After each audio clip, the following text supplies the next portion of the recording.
الحمد لله رب العالمين والصلاة والسلام على سيد الأنبياء وخاتم المرسلين سيدنا ونبينا بالقاسم محمد وعلى أهل بيته الطيبين الطاهرين المعصومين واللعنة الدائمة الباقية على أعدائهم من الآن إلى قيام يوم الدين. أما بعد, tonight is the last few minutes that we have for the discussion before iftar time. I have three questions for this evening before I go to an annual report about moon sighting. One is a correction to the amendment to the answer of the last question. If we see the first slide, the question was, does the fast become makruh if we don't eat iftar immediately at Maghrib time? As I had mentioned that among other Muslims, there is a concept that if you do not eat something like a khurma at the time of adhan, then your roza becomes makruh. And that's why you will see many times the muazzin is saying the azan, but there is khurma in his mouth. You can see the difference in the way the azan is being mentioned. And so when some of our people go for, iftar invitation, the insistence is there that break the fast right now. From the Shi'i point of view, there's nothing like that. The roza does not become makruh. It ends by itself at the time of Maghrib. And the recommendation that we have is actually the third answer. It's recommended to delay iftar till after Maghrib and Isha prayers. This is the view as far as Ayatollah Sistani is concerned. So that was just an amendment to the answer of the last question we had, I think, 2 days ago or on Friday. For this evening, just to make sure that my message given in the khutbah of Friday during the month of Ramadan has reached properly. This is a question here. It is recommended mustahab to fast in the following 3 days of the lunar months, every month. The three options are given there. The first one is first Thursday of the month, middle Thursday of the month, and last Thursday of the month. The second option is the first Thursday of the month, the Wednesday after the 10th of the month, and the last Thursday of the month. And the third option there is first Thursday, middle Friday, and the last Friday of the month. Those of you who have been hearing this in the last 3 weeks in the Friday khutbah, which would be the right answer? B. Are you sure about it? Can't it be C? Last Friday? No, it is B. First Thursday, last Thursday, and the first Wednesday after the 10th of the month. And as I had mentioned, after quoting that hadith and the sunnah of the Prophet, one of my ancestors, the way he explained it, he said, you do one good deed, it is multiplied, the sawab is multiplied 10 times. When you do the 3 fasting in 1 month, you get sawab of 30 days of the fasting. Another question for this evening has to do with the issue of Fitr. We know it is wajib to pay Fitr for every head of the family, has to pay Fitr on behalf of himself and all the dependents. Doesn't matter whether the dependents are baligh, non-baligh, Shia or Sunni or Muslim or Kafir. Anyone who actually depends on you, that you are taking care of them, then that person, you will have to pay fidya on behalf of that individual. One of the questions we get many times is the mother is also eating, and she has a baby in her womb, and the baby is also eating, so is the head of the family responsible to pay even fitra for the unborn child? Let's say the child is, is 7th month or 8th month of the pregnancy. So in counting the heads of fitra, is that included or not? There are three options there. Number one, yes, it is wajib, because the unborn child also is getting the nutrition through the mother. B, no, it is not wajib. C, it is recommended. The best seems to be C, isn't it? How many of you go with that? The correct answer is A. Are you sure about it? No. The correct answer is actually B. It is not wajib because the child is not yet born. Now it's not on the screen, but let me ask you, if the child is born after Maghrib time on the eve of Eid al-Fitr. So let's say our Maghrib time is 8:15 and the child is born at 9 p.m. on the eve of Eid al-Fitr. Is the fitrah of that child wajib on the father or the mother? It is not.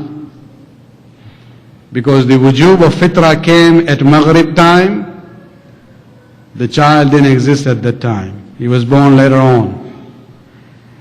But if that child was born at 7 p.m.,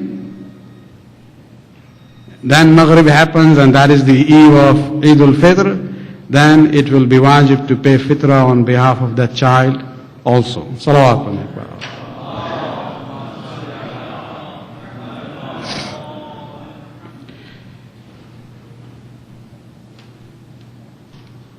One of the important things I would like to mention about fitrah is that Ayatollah Khoyi and Ayatollah Sistani, they go with the opinion of the rest of the mujtahideen that the usage of fitrah is just like that of zakat. But both of them actually emphasize, on the basis of ihtiyat, they say you should not use it for all purposes of zakat. You should use it for the miskin and the faqir. So the poor and the needy people take priority over institutions and buildings. Because sometimes, when we look at zakat, one of the usage of zakat is fi sabilillah, where even keeping, maintaining a masjid or a school or a hospital also would be part of it. But when it comes to fitrah on the day of Eid, late Ayatollah Khoyi as well as say Sistani put the emphasis that the priority should go to the al-fuqara wal-masakin, means those who are poor and needy. Especially if you have poor and needy people in your own city, you know that the first priority goes to them. Only if you don't have or you don't know about them, then you can send it to some other city or other country. Coming to the issue of moon sighting, Saudi has already declared tomorrow to be Eid. The criteria used by ISNA, the Islamic Society of North America, one of the major Sunni organizations, they also declared a month ago that Tuesday will be the day of Eid for them. And so we get all these questions, everybody has decided, why you don't make that decision? I'll just very briefly, don't want to go into the discussions and arguments about it. We know that from the fiqh point of view, the issue of the visibility of the crescent is the criteria. It should be visible. And the way it is confirmed is by actually sighting it. When it comes to science, science only in the last 20 years, as far as the Muslim scientists are concerned, they have come up with the methods of, the pattern of finding for us, how does the sighting of the crescent work and what is the criteria to be used. I myself have been following this for about more than 15 years. I have, almost, I'm not saying 100%, but very close to, conviction about the predictions that they make. We can still not go by that prediction only. We can use the prediction to see where the moon would be sighted, where it will not be sighted. Based on that visibility chart, then we look for the moon in those areas. And so, just to give you a perspective here, there is a difference between the opinion of the late Ayatollah Khoui and some of the contemporary Maraji, including Ayatollah Sistani, Ayatollah Khamenei, and Ayatollah Nasir Makarim Shirazi. These are the individuals who believe in regional sighting, whereas Ayatollah Khoui and some of his students like Ayatollah Wahid, they believe in global sighting. One sighting is good enough for the whole world. Of course, those are, fiqhi differences between them. We don't want to get into it. But just look at the situation of tonight. If we look at this slide number 5, this is from the moonsighting.com. The situation as of now, is close to Maghrib time. This is what we see as far as the visibility of the crescent is concerned. The entire black area means it is impossible to sight the moon in those areas. So Asia is gone, Europe is gone, Middle East is gone, half of Africa is gone. And if you look at the right side of this slide, that is the point where the visibility becomes possible. And the visibility doesn't go north-south, it goes in a curved form. And if you look at it, the scientists basically have identified 4 areas of visibility. You have red zone, gray zone, blue zone, and the green zone. If you look at Canada and US, we are in the black. So tonight, the moon cannot be sighted anywhere in North America. It's out of question. When you look at the red zone, this is a zone where it's visible with optical aid only. You can only use telescope, see it, only through it. The second zone, which is the gray zone, is the zone where you will need optical aid to find the moon, and depending on the atmosphere, you might be able to then see it with naked eyes. The blue zone is where visibility will be easy, depending on perfect conditions in the area that you are. And then we come to the green zone, where it is easily visible with naked eyes.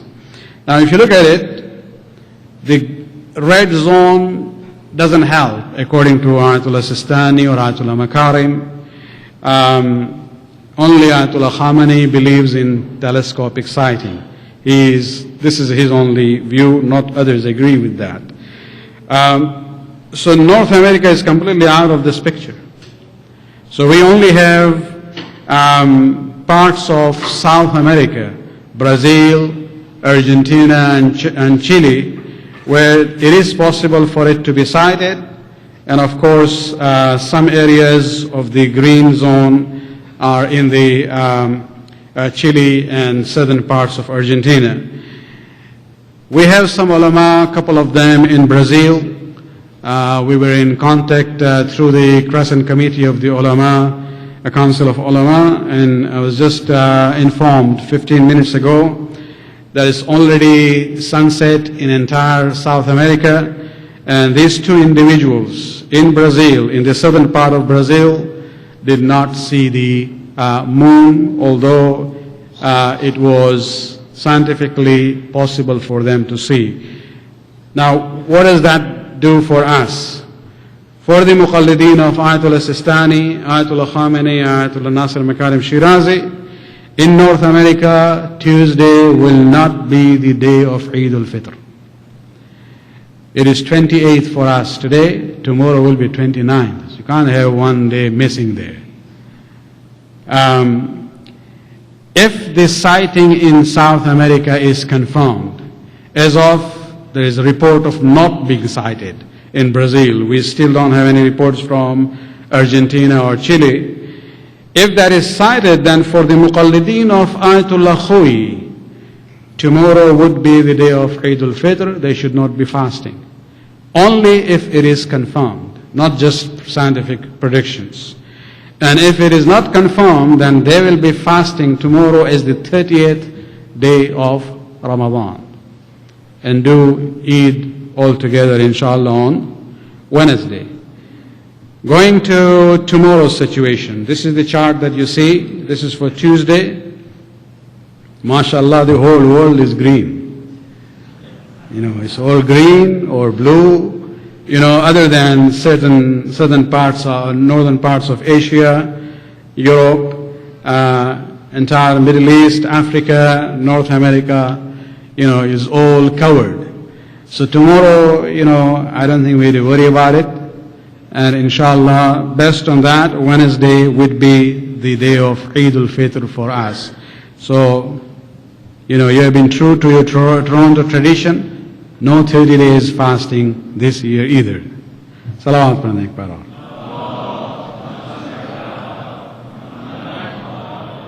If we can go back to slide number 5 of Monday tonight. If you see, the entire Middle East is in the black area. It was not possible to sight the moon even by telescope. So how have the Saudis decided? We don't know. And how have the ISNA organization, which follows the Saudi pattern, declared tomorrow to be the day of Eid? Their criteria is that once the birth of the moon takes place, before the sunset in Mecca. So they have put Mecca as their line. If the birth of the moon takes place before sunset of Mecca, next day automatically will be the first of the month from their perspective. The problem is this is not sustainable, neither by science nor by fiqh. Mecca was never considered to be the central line for defining the beginning of the month.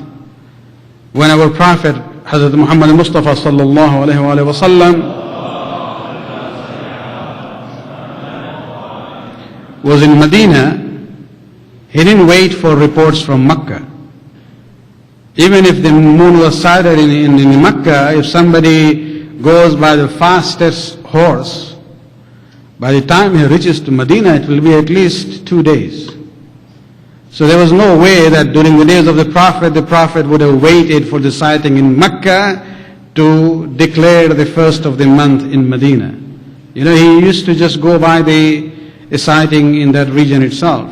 So there is no basis for it, and you know, even many Sunni ulama have problems with this basis of ISNA. According to Sheikh Hamza Yusuf, he actually has written a rebuttal to their opinion.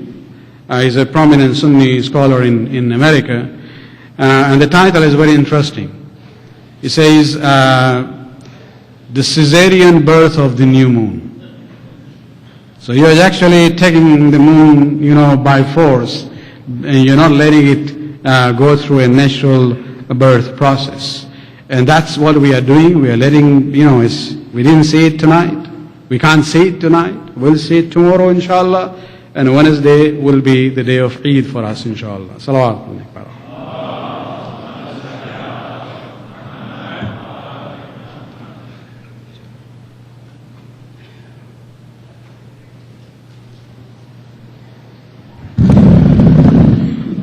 Let's recite Surah Fatiha for Marhum Sayyid Shabir Hussain, son of Sayyid Ahmad Shah, and for all the Marhumins of the Darsa group who contributed for the iftar tonight. Surah Al-Fatiha. Bismillahirrahmanirrahim. Alhamdulillah. Wa iyyaka nasta'in. Ihdina as-siratal mustaqim. Bismillah. अस्सलाम वालेकुम अबा अब्दुल्लाह, अस्सलाम वालेकुम इब्न रसूलिल्लाह, अस्सलाम वालेकुम इब्न अमीरिल मोमिनीन व इब्न सय्यिदिल वसीय्यीन, अस्सलाम वालेकुम इब्न फातिमतिज़ ज़हरा सय्यदति निसाइल आलमीन, अस्सलाम वालेकुम व रहमतुल्लाहि व बरकातुहू। अस्सलाम वालेकुम मौला इब्न मौला, अस्सलाम वालेकुम या गरीब अल गुरबा, अस्सलाम वालेकुम या सुल्तान अबुल हसन अली इब्न मूसा रज़ा व रहमतुल्लाहि व बरकातुहू। अस्सलाम वालेकुम या साहिब ज़मान, अस्सलाम वालेकुम या खलीफतुर रहमान, अस्सलाम वालेकुम या शरीक अल कुरान, अस्सलाम वालेकुम